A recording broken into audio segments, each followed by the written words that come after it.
I've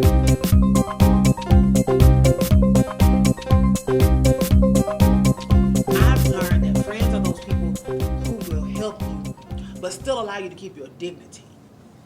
There are some people that will help you and that will lord it over you and will point their fingers at you and will remind you when you're coming up what you used to be.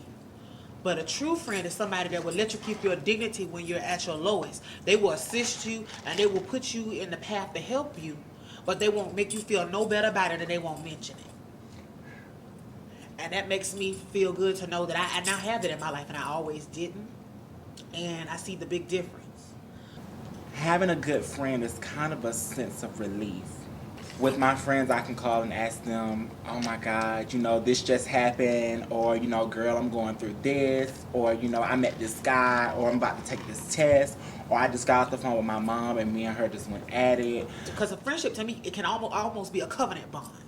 We can have a relationship that is so close, that is intimate, not sexually, but in a way, but spiritually connected, to where I can know when my friend needs me to just shut up, or when my friend needs me to speak up. And I feel like friendships are those things that are contrary to mainstream popular media and what everybody tries to say. Friendships are hard to find. Mm-hmm. And, now I have a lot of associates. A lot of people I can laugh, talk, go shopping with. We can shoot the breeze. But I only have very few select, maybe one or two people that I would consider friends or that I would consider family. Because for me, those terms can even be synonymous if you have the right type of relationship with the person. I think a lot of times people, that fine line between cattiness is missed between the way you say things. It's oh my God, that looks a mess. Why do you have that on? And or there's a girl, I really think that that purse would look better with those jeans, or you should have did an orange top with those blue tights instead of polka dotted top with those leopard print tights.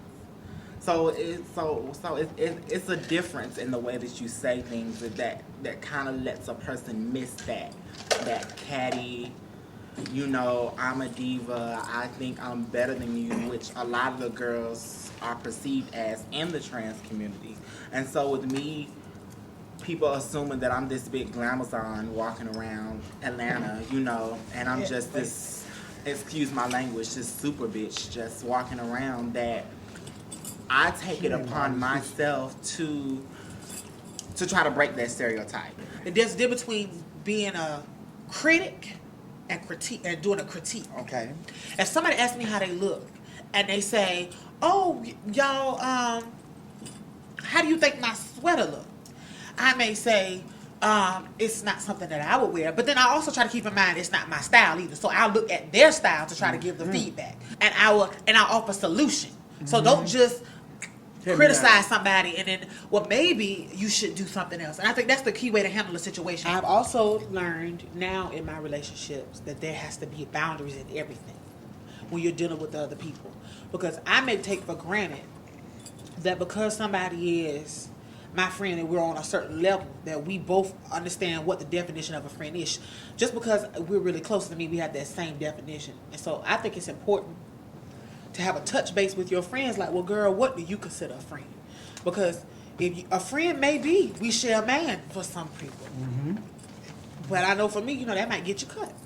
So truth be told, we have to touch base on certain things. But two, I understand that a friendship is somebody that you can help, but a friendship does not mean that they're your child. You're entitled to support them in a financial way or in a way that makes you feel uncomfortable. That's why there has to be a boundary, because I have friends that I can loan money to, and that we can go there. We can go there. I can actually have a friend, like, if, for instance, Erika is one of my closest friends.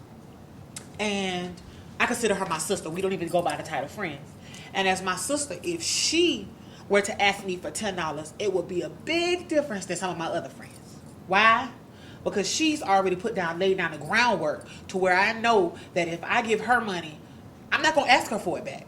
Because that's the bond that we've established. I know that it's going to be received back in another form or in another way or at another time. I don't have to ask for money back from her. If I have had friends that have dated guys And I'm telling her already off the rip, he's a chaser. Right. And Go ahead. he's a chaser. And girl, I'm trying to tell you, I done seen him talk to 4 other girls before you. He's my husband, and you better not say anything else. So, That's done. hey, that's done, baby. And I'll be there at the wedding. And then, Go ahead. and if things go wrong, I'm gonna be there to support my friend, and I'm not gonna bring up. That's right. Not only is your man a chaser, I was trying to let you know I had him. Come on. I could say that, but that's not the way you handle somebody that's supposed to be your true friends. If we in a situation and Don't kick a dog wise. yes, you don't kick a dog while Right. because it actually would hurt me to hurt you if I really care about Right. you. That's right. That's right. Oftentimes, my friends are like, "Girl, you oftentimes go out of your way to let people know how thankful you are." But then again, it's the whole way that you say things to people to let people know, to break the whole perception thing down. So again, just tender love and care and world peace.